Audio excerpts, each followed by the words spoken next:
What happens when being smart stops feeling like a gift? When curiosity turns into pressure and excellence becomes expectation? Some kinds of growth don't fit a syllabus. They happen in leaps, not steps, in quiet moments when no one's measuring and no one's watching. In this episode, we're exploring what people often miss about extraordinary minds, the idea that intelligence guarantees ease, and how that belief can leave extraordinary people feeling unseen, misunderstood, and burned out. Because sometimes the most powerful progress happens under the current, and the people around us don't even notice it's there. Hi, I'm Dr. Theresa Haskins, and welcome to Think Differently, the podcast that challenges the status quo and explores the power of neurodiversity to create a more inclusive and accessible world. Together, we will talk about everything from the value of different perspectives to the limitless potential of human beings. We'll explore how embracing differences can lead to endless possibilities and how you can maximize strengths to make a positive impact on the world. So sit back, relax, and join me as we get ready to think differently. Hi, everyone. Welcome to another episode of Think Differently. Last time we were together, we discussed how being smart isn't necessarily an easy road to success or acceptance. This week, I want to expand on this idea of giftedness further. But today I want to talk about how prodigies develop and how giftedness doesn't always grow in the expedited linear path many assume. If anything, it's hard to actually fathom how someone can expertly master one domain quickly and yet struggle in others. So today we're going to focus on the hyperstrength area and challenge educators, parents, teachers on how to better support these young people. Because if we do not do it right, we could actually squash the very fire that no one needed to ignite. The first thing to appreciate is that gifted awakenings happen in leaps, not steps. And every leap seems to confuse the system built to measure it. For example, my youngest son self-taught himself to play the piano. Long before his current lessons or recitals, he was learning by ear and watching performances online, tracing patterns, experimenting with sound. He had access to instruments which allowed him to self-explore and learn on his own. When he finally decided to take formal lessons last spring, he walked in already playing at an advanced level. His piano teachers were surprised, impressed even. But from that point on, something familiar that I've observed in other learning arenas began to happen. I saw that when he learns something quickly, everyone gets excited and wants him to do all the things. But then when enough time goes by, the routine of the system begins to click in. The teachers begin to assign and set timelines based on their prior experiences, not my son's actual capabilities. And then he becomes bored, not engaging as much as he could with his teachers and the lessons. Instead, he chooses to grow quietly and learns music outside the studio because he's not always engaged with the assigned repertoire. They're assuming he's at capacity. He's just doing what he's being told to do. And then when it's unveiled that he's progressing without their knowledge, they want to fast forward and catapult him to the next big thing again. And there isn't enough discussion on what interests him, what he finds challenging, and what he feels might be a bit of a stretch for him that he's not ready for. It's an odd rhythm to be held back and hurried forward all at the same time. Within a year of starting lessons, my son would go on to perform a virtuosic piece and win a competition and be recognized as a rising star. A self-taught musician now publicly recognized for his talents. However, the truth is that his progress still doesn't make sense to most of the people around him. Teachers oscillate between awe and caution, unsure whether to push or to pause. And he, like many gifted and twice exceptional learners, sits in that uncomfortable in-between, knowing what he can do, doubting whether he should show it, what it will mean if he does, whether he can keep up with everyone's expectations, and constantly being redefined by systems that can't quite read his pace. It's not about pressure or perfection. It's about mismatch. Because when growth happens under the current, faster, deeper, or differently than expected, the world often mistakes it for something else entirely. And I've started to wonder how many others, gifted in classrooms and workplaces in life, are living that same invisible acceleration. For those of us that aren't familiar with giftedness, we like to believe it's a straight path, that once it's recognized, the world opens up and everything gets easier. That's the myth. In reality, giftedness often creates as many barriers as it removes. The label may sound like a promise, but it quickly becomes pressure. Once a child is called gifted, people stop seeing the child. They start seeing the potential, the projection of who they could become. And every day after that becomes a quiet test of whether they'll be able to live up to it. The problem is, potential doesn't always perform on command. Gifted kids, especially those who are neurodivergent, the ones who learn through intensity, pattern, and intuition, don't move in predictable ways. They'll race ahead, then stall. They'll hyperfocus, then retreat. They will have moments of brilliance that make adults gasp, followed by moments of exhaustion that make those same adults question what's happening. But nothing's happening. That's just what asynchronous development looks like. Most people in our systems do not understand this. Schools, music programs, workplaces, they're all built around consistency, predictable progress, measurable outcomes. If someone doesn't fit that rhythm, they're either held back or pushed until they break. That's where the myth of giftedness becomes dangerous, because once you've been called exceptional, it's no longer safe to be human. You learn to hide your uncertainty, your boredom, your fear of failure, because everyone around you has decided you don't get to have those feelings. Giftedness becomes a kind of armor, a mask that's rewarded when it shines and questioned when it slips. And I see this in both of my sons in different ways. The world marvels at the one's intellect and the other's musicality, but both of them live under the weight of being seen as ahead. The moment they slow down, the moment they show doubt, people don't know how to respond. Giftedness, when seen through that narrow lens, isn't the privilege it would seem to be. It's a misunderstanding with a really big spotlight. At some point, being smart becomes the story other people tell about you. And once that happens, it's hard to tell your own story again. For many gifted and twice exceptional people, identity gets tangled with performance before they even realize it's happening. Praise comes early and often, but it's conditional. It's often tied to achievement, to how quickly they solved something, to how long they were able to stay ahead. And that conditioning is powerful because the person starts to believe their value exists in the results they produce, that the only way to be loved or respected is to keep proving you're as extraordinary as people think you are. And the first time that narrative cracks, when a class gets hard, or performance falls short, or you finally meet peers who are just as capable as you are, it can feel like a personal collapse. Because you've never been taught that intelligence doesn't protect you from struggle. You've only been taught that it defines you. That's what perfectionism really is at its core. It's not vanity. It's not ego. It's fear. Fear that if you stop being exceptional, you'll stop being enough. And when that fear takes root, it becomes exhausting. You can't ask for help because you're supposed to be the one that helps others. You can't rest because you've been praised for your endurance and grit.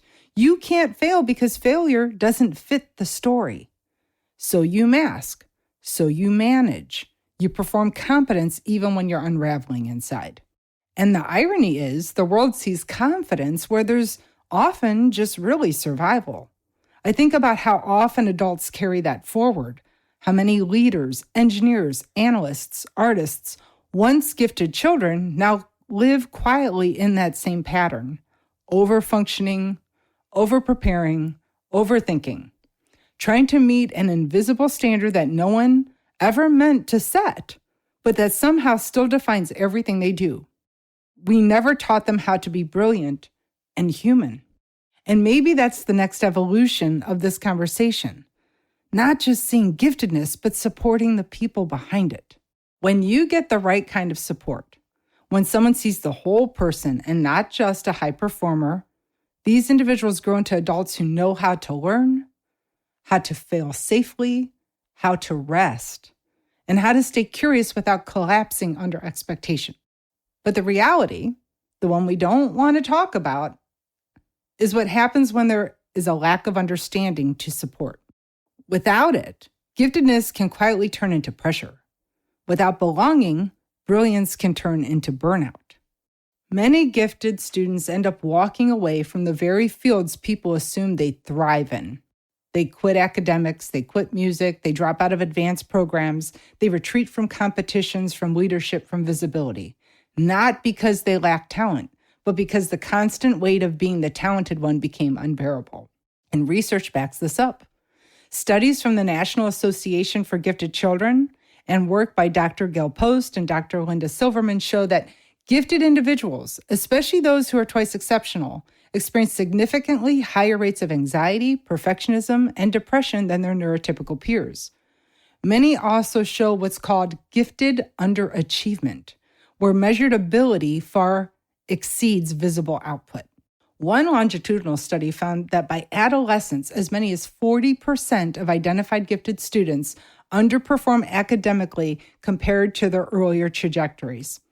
And while those numbers might sound disappointing on paper, what they really reflect is disengagement. These students aren't failing, they're opting out.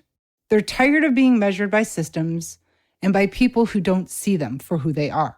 When their learning isn't mirrored back, when curiosity is met with control or creativity is met with correction, the message they internalize is very simple. If you can't do it the best, it doesn't count. And that's devastating, because it means the very minds that could redefine our world are often the first to withdraw from it. But it doesn't have to be this way. When we treat intelligence as a lens, not a label, when we nurture the human beneath the ability, giftedness becomes sustainable. It becomes joyful. It becomes connected. It becomes what it was always meant to be all along, a way of seeing the world differently, not a lifelong performance review. So if we want to change the story, we have to change what we reward. As I said, for too long, our systems have equated giftedness with achievement, high grades, early milestones, visible performance. But those are outcomes, not indicators of health or growth. When we focus only on what gifted learners produce, we lose sight of what sustains them. Scaffolding support for gifted learners starts with one simple shift. See the human before the high performer. Here's what that would look like in practice. The first and easiest is praise the process, not the performance. Instead of saying, "You're so talented," say, "I can tell you worked hard to figure that out." Or, "I love how you approach that problem differently." It teaches that effort, curiosity, and strategy matter as much as the results, and that intelligence doesn't have to be perfect to be valuable. A big one, and I can relate to, is we need to create room for rest and boredom. Gifted learners often run on mental overdrive. Downtime isn't wasted time, but many feel that way about it. It needs to be integration time. We need to normalize rest without guilt and boredom without panic. That's often when creativity deepens and real learning sticks. We also need to allow time for acceleration and depth. Too often, systems force a choice: move faster or stay in place. But the most effective approach is go deep. Let them explore advanced content in the areas they love while still honoring pacing in areas that need development. True growth is not just speed, it's synthesis. We also want to make sure we're teaching emotional literacy as intentionally as academics. Gifted individuals often experience emotions intensely, but are rarely taught how to manage that feeling. Helping them name frustration, disappointment, or fear of failure builds resilience far more effectively than just trying to push them through to the next milestone. We also want to redefine what challenges mean. Challenge doesn't mean work harder. Sometimes it means different work, a creative project, a new role, an unstructured problem that stretches perspective rather than just task difficulty. The other thing we want to make sure we're doing is that we keep curiosity alive. When everything becomes about the test or performance, curiosity is the first thing to die. We can revive it by asking questions instead of giving answers. What did you notice? What made that hard? What do you think would happen if? Curiosity is how gifted minds breathe. When we scaffold learning this way, emotionally, socially, and intellectually, giftedness stops being a burden. It becomes a living process again. Because what gifted learners really need isn't more acceleration, it's affirmation. That who they are is enough, even when they're not producing something extraordinary. It's permission to grow at their own rhythm, fast, slow, sideways, or under the current. It's reassurance that they're allowed to be gifted, and they're allowed to just be a normal person too. I've really been thinking a lot about how these early patterns start and how long they last. And thank you for sticking around, because this is going to be a longer podcast. Because giftedness isn't just something in our education early years. It's not something we outgrow. It grows with us for better or worse. The child who learns to hide their struggle becomes the adult who hides their burnout. The student who learns that effort only matters when it produces excellence becomes the employee who can't rest unless the outcome is perfect. The one who was told they were ahead grows into the leader who quietly wonders if they'll ever catch up to their own reputation. I see this everywhere in the workplace. Brilliant, capable people masking exhaustion, over-delivering, terrified to be ordinary for a single moment. They've internalized a truth that was never meant for them, that their worth is conditional on constant proof. But it doesn't have to stay that way.